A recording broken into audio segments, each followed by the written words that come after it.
Obrigada por permanecer com a gente, tá? Eu vou pedir desculpa, porque a apresentação, o trabalho foi eu que fiz, a apresentação eu pedi aos meus colegas que trabalharam comigo, então eu vou ter que ficar olhando o que eles fizeram para estar falando com vocês. E aí vocês me desculpem se eu tiver que me voltar para o slide, ok?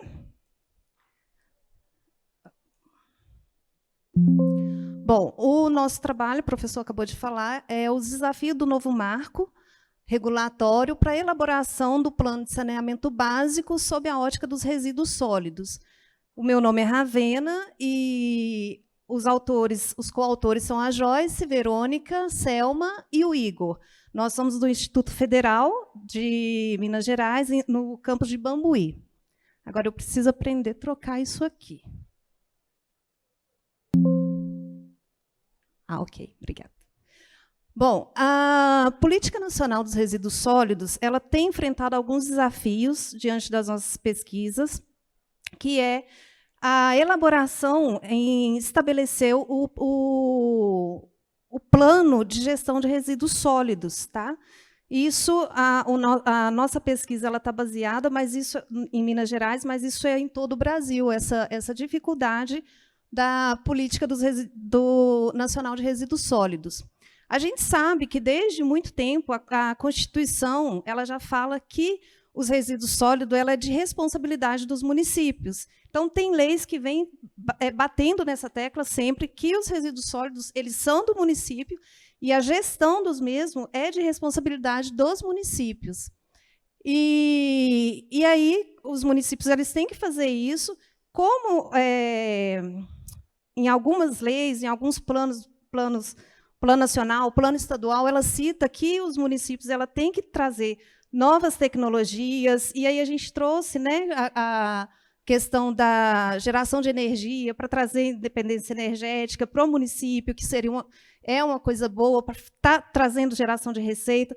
Então, a gestão do resíduo sólido ele traz bastante benefícios. E aí, para isso, para garantir isso, vem um novo marco legal agora, que está sendo muito discutido, para garantir essas políticas públicas. O novo marco ele vem para trazer sustentabilidade econômica, sustentabilidade tanto ambiental quanto econômica financeira, adequar os serviços de saneamento nos municípios, tá? E ela traz essa responsabilidade para os gestores municipais, igual a gente já tinha falado, que tem várias leis, várias normativas que trazem essa responsabilidade para os gestores, tá?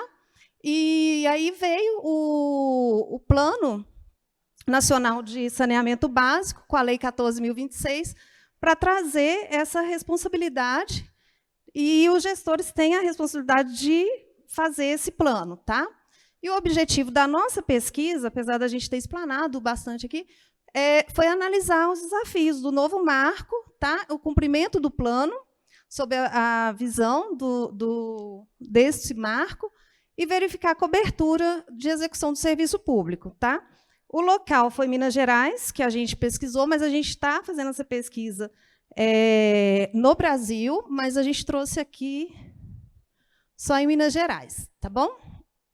Para dar uma introdução, todo mundo sabe que o processo de industrialização, especialmente no Brasil, aconteceu a partir da década de 70, trouxe aquela visão de consumismo, do pessoal estar consumindo muito, e isso aumentou a geração de resíduos sólidos. Tá? E aí, por causa disso, houve várias discussões, em vários congressos, inclusive, a gente teve a ECO 92, que veio trazer essa discussão, que surgiu a Agenda 20 antes, né, que era 2021, agora é 2030, né, que só vai levando para frente, mas essa discussão é uma discussão que está sendo muito séria, muito usada em vários... começou lá o Clube de Roma, né, sobre esse crescimento demais, e aí veio o CONAMA 313, que veio falar sobre as políticas nacionais de resíduos sólidos. E aí veio trazer também o plano, através da lei, né, veio trazer o plano de gerenciamento dos resíduos sólidos. O Instituto de Pesquisa Aplicada, o IPEA, né, ele estima que, em 10 anos, houve um aumento de resíduos de 18,6%. Ou seja, os resíduos consumo aumentando, resíduo aumentando. E o que a gente vai fazer com esse resíduo? Hoje em dia, vocês vão dar uma olhada um pouco mais para frente na nossa discussão, que está tendo um déficit de gestão de resíduos para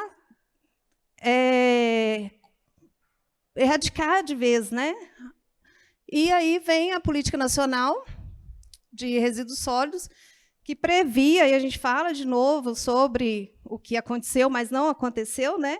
Que previa que erradicasse todos os lixões até 2014, mas não aconteceu. E aí veio o decreto 1143, de novo, que estabeleceu um outro prazo para encerrar os lixões. Ou seja, os municípios, eles começam o decreto ele começa a prever desde 2021 até 2024, dependendo da dimensão do município. Mas o prazo máximo é 2024, ok? E fomentar, né, a questão da gestão de resíduos sólidos. O nosso trabalho ele buscou analisar os desafios do cumprimento do Plano Municipal de Saneamento Básico, sob a visão do novo marco regulatório, e entender como se deu a cobertura de execução de serviço público de gestão de resíduos sólidos no estado de Minas Gerais. A metodologia usada foi pesquisa bibliográfica, em periódicos acadêmicos, websites exploratórios, qualitativa e quantitativa. O estado de Minas Gerais ele foi escolhido porque ele é segundo o IBGE, ele é um dos estados com maior crescimento, ou com um crescimento bem grande, de acordo com o IBGE, acabei de falar, com aproximadamente 20 milhões de habitantes. Ok? E aí a gente vai para o resultado de discussão, que é bem o foco nosso aqui. Os municípios brasileiros têm 5.570. São 5.570 municípios brasileiros. Desses, apenas 1.693 possuem o Plano Municipal de Saneamento Básico. Ok? 30,4%. Em 2024, eles querem zerar os lixões, mas a gente só está em 30,4% em 2022. Então, nós temos 2 anos para aumentar 70% dos municípios, ok? E isso falando de Minas Gerais, que a gente tem um histórico bom em relação à gestão de resíduos sólidos. Os municípios mineiros eles são 853, dentre eles, 408 possuem o Plano Municipal de Saneamento Básico e só 202, ou seja, 23,68%, possuem o Plano Municipal de Gestão de Resíduos Sólidos. Ok? A população mineira, com serviço à coleta seletiva, é apenas 24,15%. Ou seja, há um déficit, né, no atendimento, a gente acabou de falar sobre isso, e na oferta de serviço público por falta de compromisso dos municípios. Lembrando que até 2024 a gente tem que radicalizar os lixões, tá? Opa, voltei aqui. Aí veio o Plano Estadual de Saneamento Básico, tá?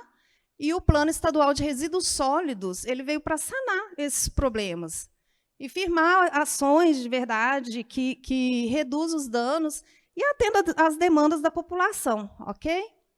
O Plano Nacional de Resíduos Sólidos ele veio para sugerir a gestão compartilhada dos resíduos. O que seria a gestão compartilhada? Regionalização, consórcios, tá? E em Minas Gerais, 279 municípios realizam essa cobrança. Cobrança eu falei, não tinha falado ali. Mas uma das coisas está invertido, por isso que eu pedi desculpa que os meus colegas eles que fizeram a apresentação. Na verdade, a PNRS ela veio para garantir a viabilidade econômica financeira. E nessa sugestão, ela sugere que faça uma taxação dos resíduos sólidos, ou seja, cobrança pela coleta, né? E aí, na pesquisa, 279 municípios realizam essa cobrança, já, tá bom? Só que 9 desses apresentam superávit, ou seja, está indo bem, né?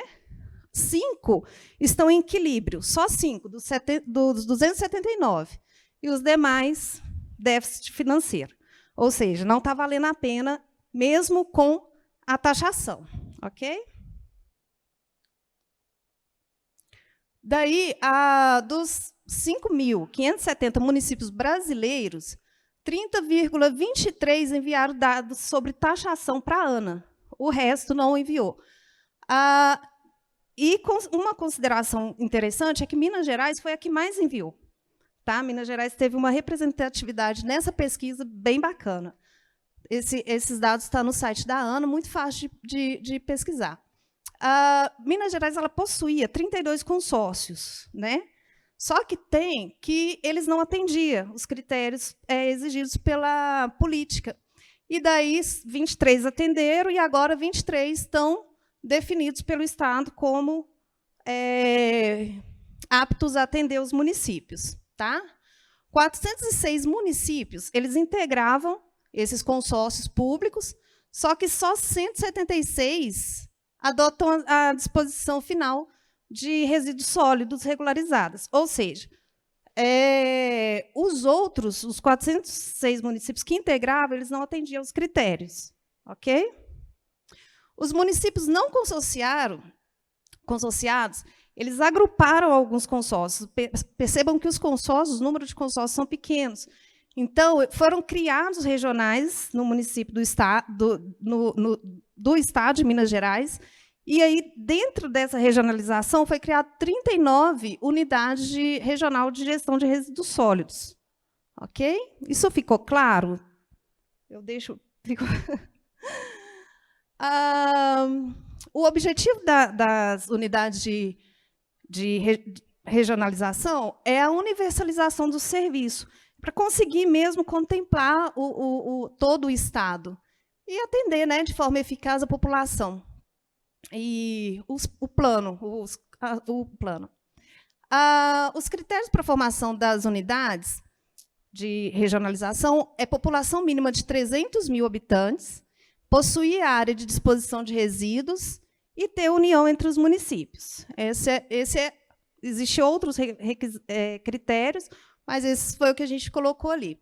A vantagem dos consórcios, das regiões terem o consórcio, é a economia de escala, balanceamento do grupo regional, porque o que acontece? Alguns municípios têm muito poder econômico-financeiro, outros municípios têm pouco, e aí a regionalização ela vem para fazer esse balanceamento. Ok? E maior economia. Por fim, a nossa conclusão, tá? Os maiores desafios que a gente viu diante do panorama que a gente levantou é efetivar as taxações de serviço, que os municípios estão com dificuldade. Quando tem, vocês viram que pouquíssimos estão em equilíbrio, né?